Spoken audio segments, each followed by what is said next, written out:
Hi, it's Zobble1975 and welcome to Elite Dangerous on the Legacy version on Xbox.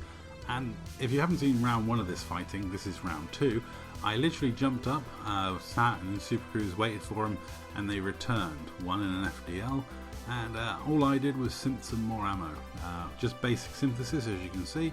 I had used about half my plasmac ammo, and I hadn't used any banks in the first fight, but this one was going to be tougher for a lot of reasons. One, they've gone back and gone more favourable ships. As you can see, Red Devil's now in an FDL with burst lasers and a multi-cannon, and the other person turned up in a vet, and my wingmate's gone in to get something faster and he's going to turn up in a crate. So it's two mediums versus a medium and a big, and like I say, I'm 2v1 for a while before I remember to turn my wing beacon on so Muthrom can find me and join me in the fight. It turned, it's a decent fight, this one. It's much closer. It's a good battle for survival, and yeah, I don't really want to give any spoilers away. I would say that FDL, because it's using burst lasers, is going to not be camping many pips to shields, which is not a good idea to let people ram you when you're not, plasma rams when you're not camping the most amount of pips is going to be a problem. Plus I think the phasing plasmax were going to leave him struggling. But as you can see, I've just turned my wing beacon on. I didn't even look at what the other ship was until a lot later in the fight, and I got a little bit of a shock when I did, because I should have realized Cthulhu loves his vet.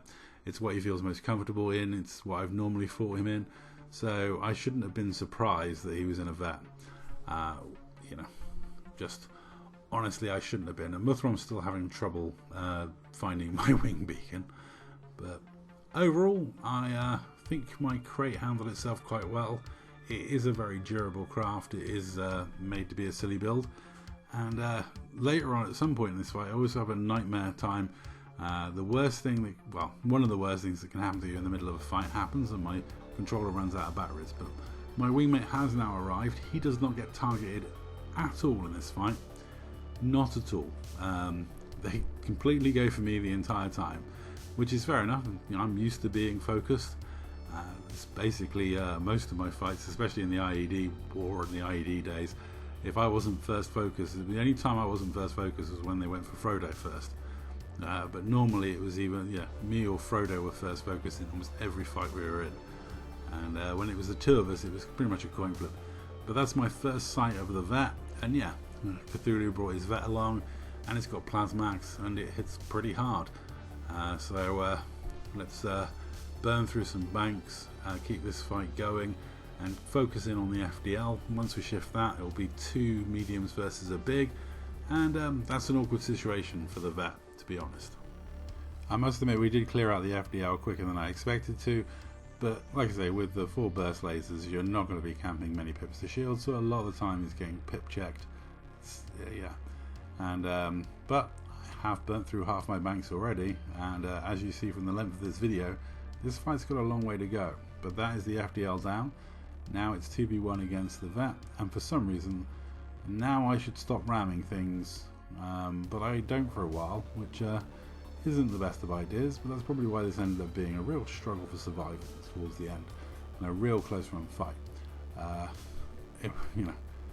Ramming vets is never a good idea, even in super heavyweight builds like I do. The vet's going to weigh slightly more than me, not by a lot, but only slightly.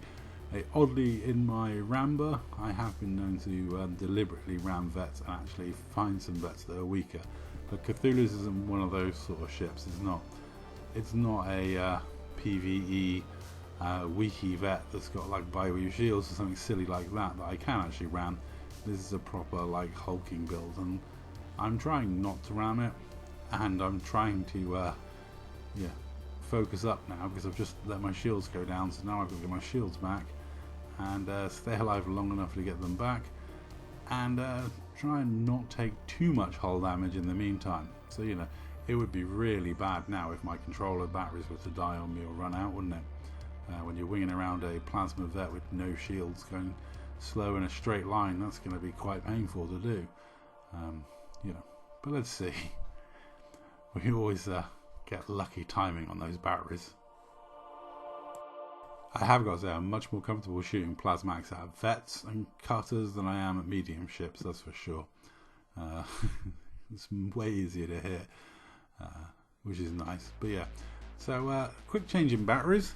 I do take a hefty hit here in the butt, just before I get my shields back. I'm lucky that was just before, because it'd have been just after. It might have just dropped my shields in almost instantly. But yeah, shields are back up. I've been burning through banks way too quickly. He's been burning through banks way too quickly.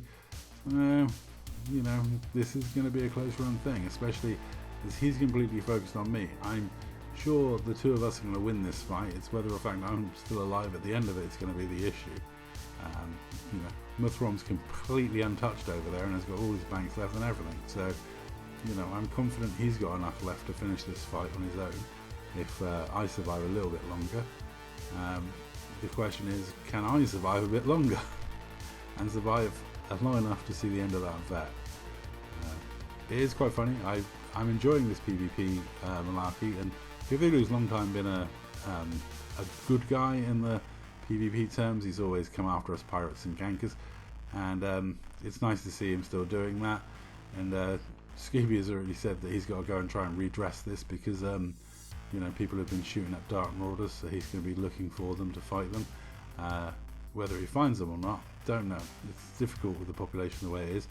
We might have to later on this week, you know, raid Malanger or Desiat or something like that, see if we can get some attention from like the Arrow TV lot and see if they send out a message for help.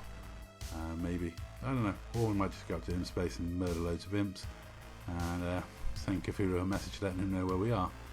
But all in all, I've got to say, you know, it's nice to see Cthulhu, it's nice to see Red Devil, and nice to see people playing that are going to fight back and have some fun in PvP if you start robbing people that are in their wing.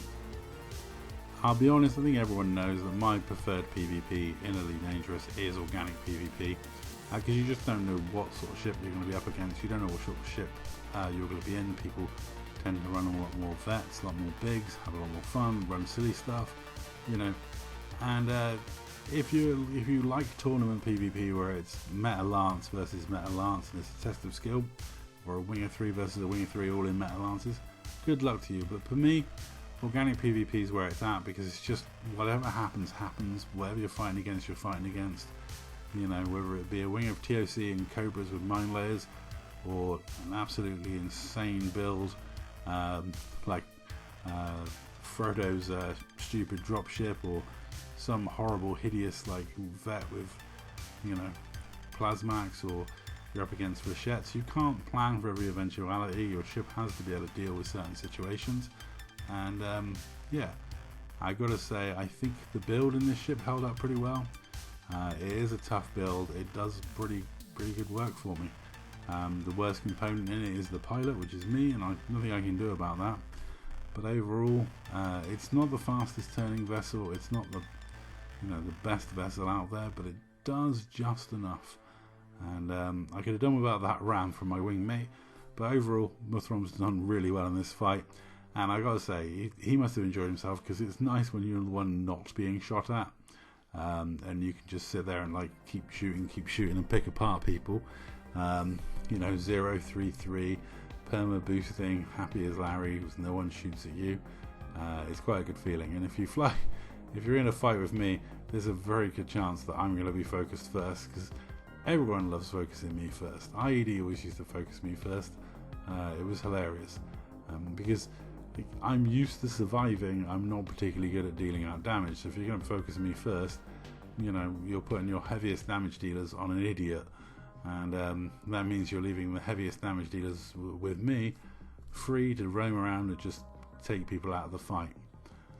It always used to make us laugh in the Dark Marauders when they focus me first, when I'm sat there with the like of Decador and Ghost Reptilian and good pilots like, you know, Scrub Killer that can actually kill people, and they're wasting all their time chasing around after my member that can outrun them. It's just hilarious. It was, you know, but I'm always first focus. And I gotta say, GG to Cthulhu, GG to Muthrom, and GG to Red Devil. This was a great fun evening's entertainment. I had 2 great fights, managed to do some piracy. All in all, it was a very epic evening and a full-on pirate adventure. And that's pretty much it. I'll say that's all. Thank you very much for watching. And yeah, GG to everyone involved.